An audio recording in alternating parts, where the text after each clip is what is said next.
Jornal da Capital. Capital Entrevista. Agora recebo com muita alegria aqui nos estúdios da Capital FM o economista e professor Feliciano Azuaga. Para mim, uma enorme novidade saber que o Novo vai ter candidato ao Senado da República. E o professor Feliciano Azuaga vem falar sobre a sua pré-candidatura ao Senado pelo Partido Novo. Aliás, já é candidatura, né? É uma pré-candidatura até a convenção do dia 12, então a gente está nessa pré-candidatura, fazendo as primeiras conversas, mas a candidatura mesmo, a partir do dia 12, a nossa convenção, e campanha a partir do dia 18 de março. Mas eu não lhe dei bom dia, você dá bom dia para os ouvintes. Bom dia. É a felicidade de conhecer um ídolo. Eu conheci muito você, Antero, quando eu era mais jovem aqui, vinha aqui assistir jogos. Mas por que você tem que me chamar de velho? Velho não, quando eu era mais jovem, acompanhar os jogos aqui do Sinop com o Mister, com o Doutrinha, então eu conheço, você é um fanático por futebol, tá? Então eu conheço a sua história no rádio mato-grossense, sempre acompanhei o futebol mato-grossense, então assim, conhecer uma pessoa pessoalmente que eu sempre ouvi, tá? Como falando sobre as notícias do Estado, sobre a política do Estado, sendo uma referência em opinião, que é o que falta hoje, eu acho que na comunicação. A gente tem muitos fatos, muitas informações, mas alguém que faça esse filtro e que dê uma opinião, acho que falta muito na área esportiva, na política, na economia. Então é legal conhecer uma pessoa que eu escutei durante muitos anos, conhecer presencialmente, tá? Então eu era aquele torcedor, ficava olhando para cima, quem que tá narrando ali, quem que tá comentando os jogos aqui no nosso campeonato mato-grossense. Tá bom. Feliciano, como é que você conquistou essa vaga como candidato a Senado pelo Partido Novo? Porque eu tive a oportunidade de me reunir, inclusive, com alguém que provavelmente deve ter disputado com você, que é o Euclides, que é um advogado Isso, e tal. Euclides Ribeiro, um advogado muito conhecido na sua área empresarial aqui, também que trabalha na área de recuperação judicial. Recuperação judicial, uma pessoa que tem uma índole, tem um histórico profissional muito bem avaliado aqui em todo o Mato Grosso, todo o país, né? Por isso que ele é uma referência nacional nessa área. A novidade do Novo, como a gente fala, o Novo tem alguns diferenciais. O diferencial de não usar recurso público, o diferencial de dar uma oportunidade para pessoas comuns, como eu, sou um professor universitário de Sinop, norte do estado, em poder participar da política de forma ativa.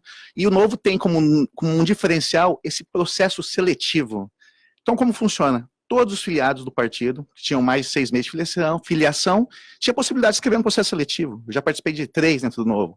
Eu tomei uma negativa em 2018, Feliciano, você é jovenzinho, você não é da cidade mais importante do estado, que é Cuiabá. Quando isso? Isso em 2018. Você queria? Queria, fui lá, fiz. Você queria o quê? Candidatura ao Senado. Ao Senado. Fiz o seletivo, me inscrevi, participei das entrevistas. O partido tem alguns critérios, falou, Feliciano, não dá. Você é jovem, você não tem experiência, você não faz parte do principal polo eleitoral do estado de Mato Grosso. Fiz o seletivo para deputado federal, fiz novamente, me preparei melhor, aprendi a falar, aprendi a me comunicar, aprendi a entender essa política nacional. E aí, fiz uma eleição para federal.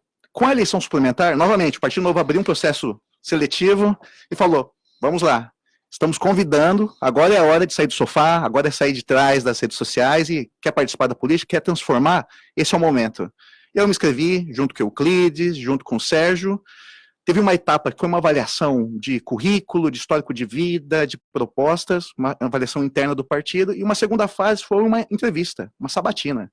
4 pessoas do Diretório Nacional fazer uma sabatina sobre a minha vida, minhas propostas, qual vai ser a estrutura de campanha, o que eu vou ter de diferencial, como que vai ser minha abordagem para temas polêmicos hoje que todo mundo está discutindo no país e no nosso estado. Então, depois desse processo, eu fui indicado pelo partido a ser o cabeça de chapa. E a gente está fazendo, inclusive, a composição. Hoje a gente deve anunciar a composição dessa chapa entre o primeiro e o segundo suplente. Já tem? Já tem. A gente vai anunciar, só precisa de uma confirmação no período da tarde. Pode falar aqui, não tem problema nenhum. Não, o primeiro suplente eu posso já deixar, que é o Sérgio. O Sérgio, então, vai ser o primeiro suplente. E a gente está na dúvida... Tá, Sérgio, eu conheço 32 Sérgio aqui, que eu lembrei assim, rapidão. Sérgio é um empresário, vice-presidente da Fiente, é um empresário de sucesso no ramo de confecções, proprietário da BLM, uma marca mato-grossense, uma pessoa que gera empregos aqui, um empreendedor por natureza, uma pessoa que construiu a vida e gera renda e empregos aqui em Mato Grosso. Então, Sérgio é o primeiro suplente, e o segundo nome a gente está ainda na decisão entre membros do partido, aqui de Cuiabá, e a gente vai definir isso no período da tarde e vou anunciar isso para ti também em primeira mão. Já nesta entrevista. Nessa entrevista não, final da tarde eu posso te ligar e já falar para a Antero, em primeira mão, Antero, esse legal. é o nosso segundo suplente e as informações sobre ele são esse, e até ficar em aberto para você fazer um bate-papo. Antes de prosseguir sobre o Novo, o que você achou dessa decisão do Mauro Mendes? Eu achei que alguns dos pontos que o Estado argumenta não são factíveis. A questão da economicidade, que é o principal argumento ali, isso já está claro na própria decisão da Justiça, que Poçomai, como suplente, que fez aquele financiamento, e a própria juíza já foram definidos pela Justiça, que eles têm que arcar com esse custo. Quem vai pagar inicialmente é a União. É a União, correto. Eles vão ter que ressarcir. Vão ter que ressarcir. Então, o principal ponto do argumento do governador, simplesmente, eu acho que não é cabível essa situação. A Justiça já deixou bem claro o trâmite. E o argumento do coronavírus? E o argumento do coronavírus? O coronavírus é uma pandemia, a gente está vendo uma pandemia global, ela tem um impacto patológico muito menor do que esse alarme que aconteceu, mas isso impacta a economia, isso pode gerar um pânico. Agora, se a gente pegar os números divulgados pelo DataSUS, números divulgados pelas secretarias e pelo próprio ministro Mandetta, a gente vê que o impacto ainda é irrisório. Se a gente teve 3 contaminações numa população de 200 milhões, e o governo, tanto do Estado quanto do governo federal, estão fazendo já uma estrutura de contenção dessa patologia, não é um argumento também tão denso para essa situação. Eu disse que o argumento do coronavírus, disse hoje na rádio, na televisão onde eu atuo, que é, assim, como peça humorística, é fantástico. Perfeito, porque não... Para fazer um pedido para adiar a eleição para outubro, tem que mandar fechar as escolas. Perfeito. Tem que mandar fechar a escola, feira agropecuária, missa, jogos do campeonato estadual. Perfeito. Porque esse argumento do coronavírus não pega, não cola. A não ser que tivesse uma grande autoridade chinesa, olha, eu descobri, eu vi o vírus voando aí em Mato Grosso, a não ser que tivesse um hiper especialista para comentar aqui. Concordo, se a gente estivesse num caso como o da Itália, onde você novo pode chegar mais tarde, não tem problema. Como o caso da Itália, onde a pandemia se alastrou de forma muito rápida, foi a suspensão da Série A, foi a suspensão das aulas, foi a suspensão dos eventos com mais de 1.000 pessoas. Aí sim, então, como você mesmo disse, acaba sendo uma peça fictícia para fortalecer um argumento que é extremamente frágil de cancelamento dessa eleição. Acho que o povo, como soberano, ele tem que decidir quem vai ser o representante do Estado de Mato Grosso. Essa ideia, essa figura que tu trouxe da história aí do nosso parlamentar biônico, a gente não pode retroceder. Eu acho que agora é o momento de a gente avançar e do Estado avançar e da democracia avançar. Essa situação não leva ao avanço da democracia, simplesmente a gente vê um retrocesso de forma bem clara, uma intervenção. Tá, então vamos voltar para a campanha. Você faz convenção dia 11? Dia 12, aqui em Cuiabá, é a convenção do partido. Dia 12 vai cair quarta-feira. Quinta-feira, dia 12? Quarta-feira, hoje é dia 5? Quinta-feira da próxima semana. Tá, e assim, se o Feliciano se elege senador, ou o Feliciano vai tentar convencer a população de Mato Grosso o seguinte, com quais bandeiras? Se eu for eleito senador, eu vou fazer o que no Senado? Casar as bandeiras do Novo com as demandas da sociedade. Bandeiras do Novo que eu considero muito importante. A gente tem que lembrar que político não é autoridade. Político é um servidor público. E o que a gente percebe que a sociedade demanda é essa volta dessa conexão do político que escuta as demandas reais. Aquele político que anda de jatinho, ele não sabe qual que é o problema hoje no nosso sistema de transporte. Aquele político que tem um plano lá do Einstein, ele não sabe qual que é o problema lá em Iripuanã, em Sinop, de dengue, onde você tem criança sendo contaminada, a gente tem uma péssima assistência básica em determinados segmentos. Então, a primeira conexão é isso. A gente quer que a sociedade seja mais ouvida pelos políticos. Mas quais são as pautas? O Novo é a favor de você ter ficha limpa na política. Hoje parece que é uma coisa tão fora da realidade, mas se a gente observar o Rio de Janeiro... Mas isso aí é um discurso que todo mundo é ficha limpa. Não é ficha limpa. Aliás, segundo Gilmar Mendes, a lei da ficha suja foi feita por bêbado. Mas se a gente pegar no Rio de Janeiro, a situação da Assembleia do Rio de Janeiro esse ano, onde 4 deputados foram empossados dentro de um presídio. A gente olha assim e fala, pô, isso aqui é básico. Mas na situação que a gente está tendo na política nacional, isso não está sendo mais básico.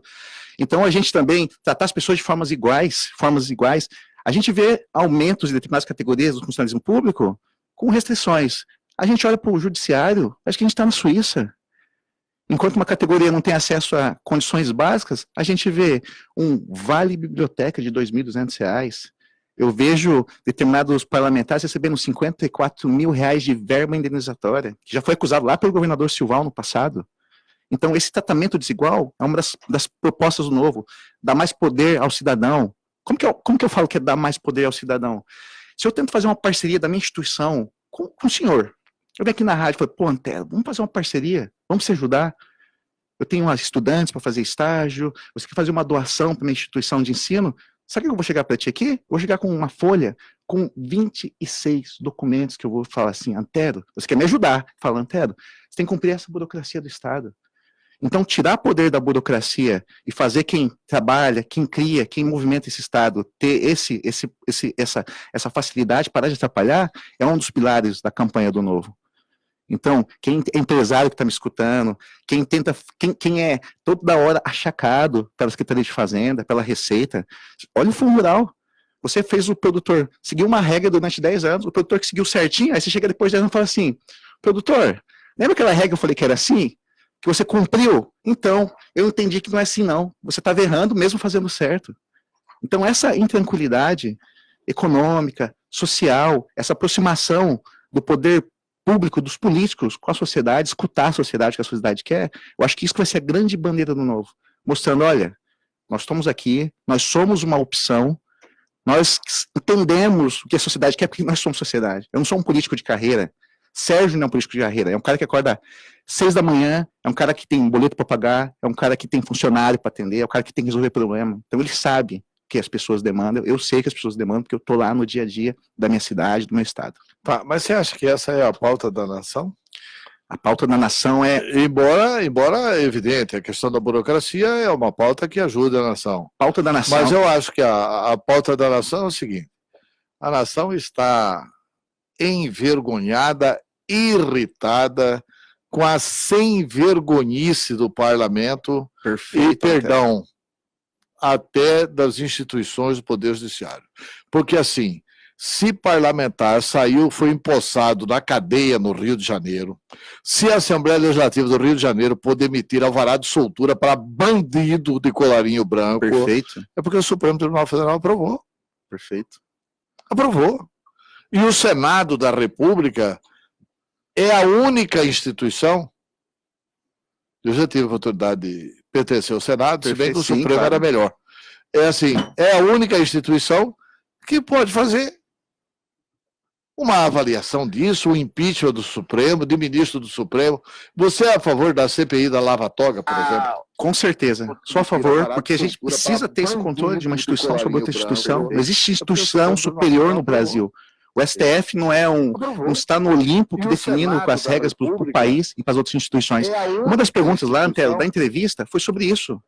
Por que você quer ir para o Senado? Eu falei, olha, é uma coisa básica, o Senado é dentro do Estado, mas uma coisa muito importante nas funções de um senador da República é quando eu olho que quem define a escolha dos membros dos tribunais superiores, onde está caindo as grandes pautas do Brasil, é o Senado. Então o Senado avalia, o Senado que faz essa arguição para ver quem está, em quem a gente está mandando para o STJ. A gente tem muita visibilidade lá no Supremo, mas quem está indo para o STJ? Quem está sendo indicado como diretor do Banco Central? Essas decisões afetam milhões de brasileiros. E o Senado tem que ter, de forma enfática, o Vocês defendem claramente a teoria liberal, né? Sim, claramente a teoria liberal. Tá, e o que você pensa sobre o Banco Central do Brasil? O Banco Central do Brasil, o modelo que eu gosto mais como economista é o modelo americano de Banco Central. Por qual motivo, até? Deixa eu te explicar. O Banco Central americano, ele tem um objetivo claro, que é fazer a economia do país funcionar e também controlar a taxa de juros para dar crédito, para as pessoas poderem construir casa, comprar suas geladeiras. O Banco Central tem essa finalidade. Só que lá existe uma independência do Banco Central, do presidente do Banco Central em relação ao governo federal. Aqui no Brasil, não. Você defende essa independência? Defendo a independência do Banco Central em relação... Sabe por quê? Porque quando você é uma autoridade, você é uma autoridade. Só que os seus recursos dependem de uma outra autoridade.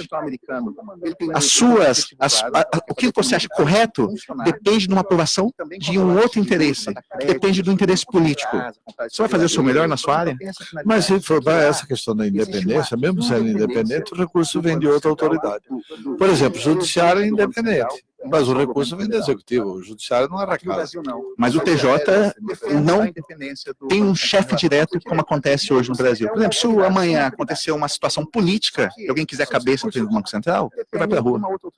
Se alguém não gostar de uma decisão, um banco fizer um lobby em cima do parlamento. A forma como é indicado o presidente do Banco Central, você acha correto? Da forma como ela é feita hoje, existe a indicação pelo ministro da Economia, no caso foi o Paulo Guedes, indicou inclusive Roberto Campos Neto, Roberto Campos cuiabano, ex-diplomata, ex-ministro. Roberto Campos Neto é indicado, e eu falei isso, o papel do parlamento. O parlamento tem que fazer esse filtro, porque é uma atribuição constitucional do parlamento fazer o filtro. E, da mesma forma, dos ministros do Supremo. A forma como é feito hoje até eu considero uma forma razoável, porque passa qual é uma característica que você acha necessário para o cidadão ser indicado para o Banco Central? Tem uma regra no mundo inteiro para bancos centrais. Presidente de bancos centrais, diferente de ministro, ele tem que ter um caráter técnico e não pode gerar pânico. Isso é uma regra de ouro de instituições de bancos centrais no mundo inteiro. Então, se eu não tenho uma boa reputação, a pessoa que vai ser responsável pela riqueza do país, pelo caixa, pela moeda, essa pessoa não vai funcionar. Ele não vai passar confiança. Então, o presidente do Banco Central, no mundo inteiro, você pode pegar os principais bancos centrais do mundo, eles têm essa característica. Presidentes dos bancos centrais são pessoas com uma boa formação técnica e que também têm uma boa reputação. E eles têm uma exigência, assim, geralmente, que a gente é meio em off, mas a exigência é que não tenham tido uma carreira política. Isso é uma regra de ouro no mundo inteiro. Tá, mas que tenham tido uma carreira técnica em instituições financeiras. Instituições financeiras ou instituições de bancos de desenvolvimento, como o BNDES, como o BRDE, lá na região sul, ou instituições internacionais de fomento a desenvolvimento econômico. Essa é uma regra. Eu sei que você é liberal, eu sou menos liberal. Sim. Você já foi federal, já foi senador. Eu acho que uma das coisas que precisa ser estatizada no Brasil é o Banco Central. Por que tem que ser dirigente do Banco Central? Por exemplo, esse Banco Central, que dizem que é brilhante, o Roberto Campos Neto. Dizem que é uma cabeça privilegiada. E eu não duvido. Até com esse nome, sim, eu não duvido, porque o avô dele foi brilhante. Mas assim, é correto o cara que é ligado à instituição financeira e cuidar da moeda? Por exemplo, numa medidinha que ele fez lá no Banco Central, ele gerou milhões de reais de lucro para os bancos. Por exemplo, se eu tiver a partir de junho, se você tem cheque especial, você usando ou não o limite do cheque especial, você passa a pagar uma taxa de 0,25 para o banqueiro. Que beleza! Quantos milhões ele encheu do bolso dos banqueiros só nessa medida? Mas que quer dizer, por que essa medida tem que ser assim? Né? Quer dizer, Meirelles, presidente do Banco de Boston, aí vira presidente do Banco Central. Eu denunciei o Meirelles na CPI do Banco Estado. Meirelles fez lavagem de dinheiro. Ninguém tomou providência de coisa nenhuma. Tem um grave problema em relação a bancos centrais. Por que às vezes acontece o problema de você ter umas indicações não adequadas para o Banco Central? Sabe qual é o problema? Salário. Você trazer um bom profissional para sair de uma consultoria, para mandar morar em Brasília, com um salário de 22 mil, um cara que vai sair de lá com 150 processos, que vai sair, que tem lobby o dia inteiro na cabeça, que tem jornalista o dia inteiro na cabeça. Só para uma coisa bem legal na história da economia do Banco Central do Brasil, quando teve aquela prisão do presidente do Banco Central em 99, depois da prisão, ao vivo, no Congresso Nacional do nosso presidente na época, era o Ilan Goldfein, teve 13 convites para futuros presidentes do Banco Central. Quem que vai querer trabalhar numa instituição dessa? Salário ruim, o ex-presidente não tinha segurança jurídica, foi preso ao vivo. Então, assim, acaba indo para o Banco Central. Você falou de Meirelles. Por que o Meirelles foi para o Banco Central? Porque estava aposentado, estava fora de carreira. Por que tem que achar uma pessoa com índole que queira servir ao país? Eu acho que o cara que vai lá representar o Banco de Boston não podia ser presidente do Banco Central. Essa é a minha opinião. Tá, essa é a opinião. Agora, uma coisa que eu queria falar sobre o que você citou, o Banco Central teve uma posição muito ruim em proteger bancos. Mas a gente pegar nos últimos 4 anos, a situação se inverteu. Olha, vou dar um exemplo. O Banco Central ele começou a liberar, usando até o liberalismo mesmo, assim, Por que banco extorque a gente? Em taxa de juros, em serviço mal atendido. Você vai no banco, é um dos poucos serviços no país. Você que é o cliente, você está como ladrão. Você não consegue entrar na agência. Você tem que se despir. As taxas são altas, ninguém te atende bem. O que o Banco Central precisou fazer? Vocês estão assim? Vocês não têm competição? Fazem o que querem?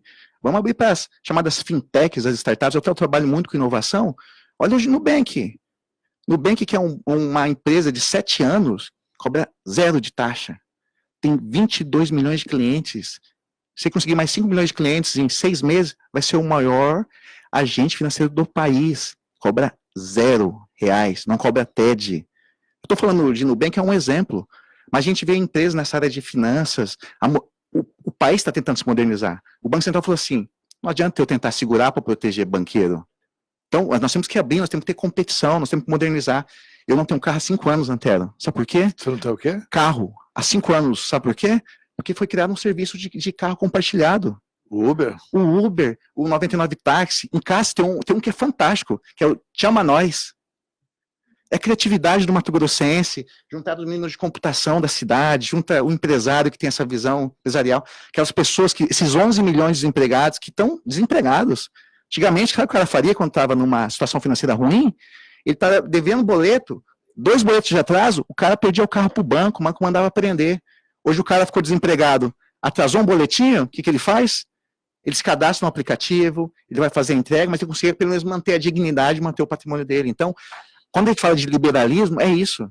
Deixa as pessoas tudo bem se resolverem, tira o peso das costas do cidadão, daquela pessoa que quer trabalhar. O cara não quer atrapalhar o outro, ele quer trabalhar.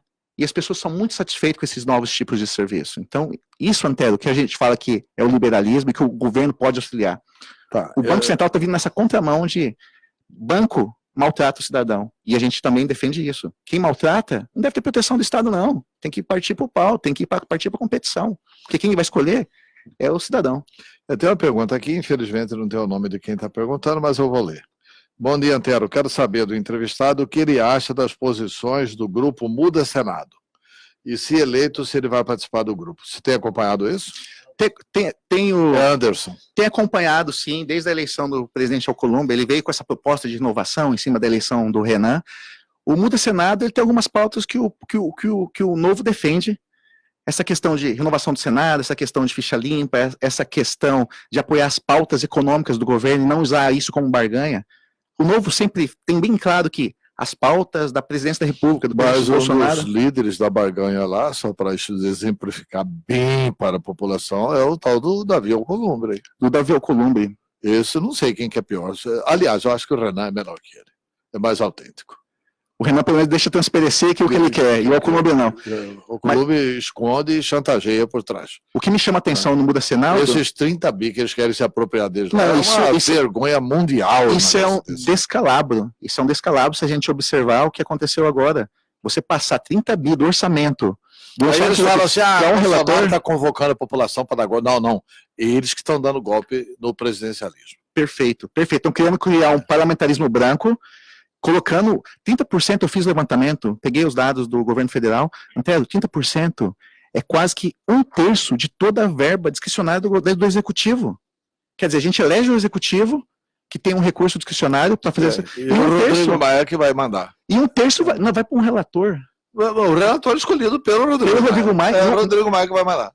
Quem designa esse relator é o Rodrigo Maia. E, Antero, e você imagina, 30 bi na mão de um relator indicado por Rodrigo Maia no período eleitoral. Não, e no período para comprar voto de deputado federal, porque um dos objetivos desse assalto, um dos objetivos do assalto é para reeleger Alcolumbre e Rodrigo Maia. Na próxima o povo brasileiro já foi melhor, cara. Já reagiu melhor. Mas o povo brasileiro quer mudança. Aliás, eu tive uma vez com o doutor Ulisses Guimarães. Certo, grande o Ulisses. Dante de Oliveira e o doutor Ulisses. Nós fomos pedir para ele entrar na luta do impeachment do Collor. Certo. Ele estava resistindo a entrar. Aí ele olhou para o Dante, que ele era mais amigo do Dante, e falou, Dante, eu tenho 7 legislaturas, eu não conheço uma legislatura posterior melhor que a anterior. E depois eu fui fazer uma memória. Eu fui vereador e fui analisar a minha Câmara, que era pior que as anteriores, mas até hoje é muito melhor que as posteriores. Eu fui deputado federal, fui analisar a Câmara dos Deputados, a que eu participei era muito melhor do que as... Eu fui senador e o Senado que eu participei era muito melhor do que hoje. O doutor Velho Ulisses estava certo. Falando disso... Ou seja, pode piorar um pouco ainda, né? Falando disso, até eu lembro, né? A gente brinca no Senado, 20 anos atrás você tinha lá Roberto Campos, você tinha Ibsen Pinheiro. Aí você olha hoje a discussão do Senado é ataque gratuito, é fake news, é zap zap. Eu concordo contigo que isso melhorou e isso que me fez e o partido se mobilizar pessoas, empresários, estudantes, professores, de sair do sofá. Porque se a gente deixar do jeito que tá, eu falei para minha esposa, quando eu fui conversar com a minha esposa sobre entrar na política, a conversa assim, vou entrar na política. A gente escuta isso todo dia. Política é coisa de ladrão, política só tem bandido, sua vida vai virar inferno. Eu falei para ela, nós temos duas opções. Chamei ela, falei assim, chamei ela de mocinha. Falei, mocinha, nós temos duas opções. Ou eu vou ficar aqui em casa reclamando, sair da tarde, vou andar de bicicleta, reclamo, e saio de tarde. Ou de verdade, vamos querer mudar de verdade? Nós temos que ir para a política. Porque se a gente não ocupar esses espaços, não levar nossas demandas, eu vou só ser um reclamão, fazer textão no Facebook, voltar para minha casa e simplesmente fazer o outro processo no dia seguinte. Então, por isso que o Novo deu essa oportunidade de pessoas comuns participarem desse processo. É um processo sério. Entrei na competição, é uma competição. Tá? A gente é sabatinado todo dia, a gente é questionado todo dia das nossas posições, das nossas convicções, do que a gente vai abrir. Por exemplo, ir para Brasília, vou ter que abrir mão da minha família, de tempo que eu poderia estar aqui, fazendo outras atividades. Você vai ter que separar? Não, né? Não, claro que não, Antela. Não vou abrir mão do meu família. Abrir mão do tempo com ela, abrir mão do tempo com o meu enteado. Então, assim, tem que estar bem claro, a gente está bem consciente quando a gente está num processo de seleção para o Senado, e a gente sabe da responsabilidade de melhorar, que tu disse, tu estava no Senado, você viu como que foi a decadência política. Eu sou um economista, acompanho política desde a minha formação há 20 anos atrás, eu também percebi essa decadência. Eu falo assim, quem está pagando pato disso? Quem está pagando pato não é o cara na política, não é o cara da Assembleia. De que política não é profissão, eu saí de lá, continuo trabalhando na minha profissão. Perfeito, e é isso que a gente acredita. Eu vivo da minha profissão, não é da política. É o seguinte, entrevistei aqui o economista e professor Feliciano Azuaga. O papo tá bom, mas infelizmente eu tenho outro entrevistado. Rádio é tempo, você é professor, entende bastante de economia. Com certeza. Mas rádio é assim, infelizmente é tempo. E mais o microfone da Capital FM, para você destacar alguma coisa que eu não tenha lhe perguntado. Eu quero falar para a população que está escutando que o Novo ele quer dar uma opção. Ele quer escutar a voz da população, atender essas demandas, e a gente entendeu que a nossa sociedade está falhando em dar oportunidade para as pessoas, está falhando em auxiliar os empresários, está falhando em dar essa capilaridade para as demandas da população lá no Congresso Nacional. O Novo quer ser esse canal, o Novo prega diferenciais como ficha limpa, não usar recurso público, a gente não vai usar o seu recurso para pagar essa campanha. Então, se você quer mudança real, tem o Novo. Se você acha que está tudo bem como está aí, nós temos os mesmos candidatos de sempre, que de 4 em 4 anos vão lá bater na nossa porta, pedir o nosso voto. Essa é a nossa principal mensagem para agora. E muito obrigado, Antero, pela oportunidade, por esse canal amplificador aqui na capital e em todo o estado. E a gente sempre está à disposição a conversar. A gente tem que discutir menos pessoas e mais ideias, porque são as ideias que vão fazer o Mato Grosso avançar. Muito obrigado ao economista e professor Feliciano Azuaga, candidato ao Senado da República pelo Partido Novo. É pré-candidato, né? Vai ser candidato a partir de quinta-feira. A partir de quinta-feira. Se o Mauro Mendes deixar. 8 horas e 21 minutos em Cuiabá.